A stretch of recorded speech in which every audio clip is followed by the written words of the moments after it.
respected teachers, my friends and audience, thank you everyone. This is me, Farhana Parveen. I study class 6 at Islamic Public School. I proudly announce that I am going to recite a poem. Title of this poem, I Will Go With My Father, a Ploughing, composed by Joseph John Campbell. I will go with my father a ploughing to the green field by the sea, and the rooks and the crows and the seagulls will come flocking after me. I will sing to the peasant horses with the lark in the sign of the earth, and my father will sing the plough song that blesses the clay winds air.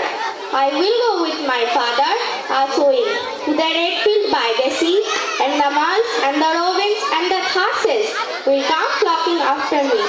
I will sing to the striding swords with the peach on the floating slope, and my father will sing the seed song that only the wise men know.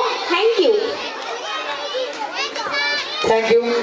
এরপর আমি বলবো সাহানা শেখ, তারপরে ফারহানা সুলতানাকে বলবো ready থাকতে, তারপরে আবরিন আনোয়ার, এবং দর্শকদের বলবো আপনারা ইভেন্টের শেষে জোরো তালি দিয়ে তাদেরকে উৎসাহিত করবে। Assalamu alaikum.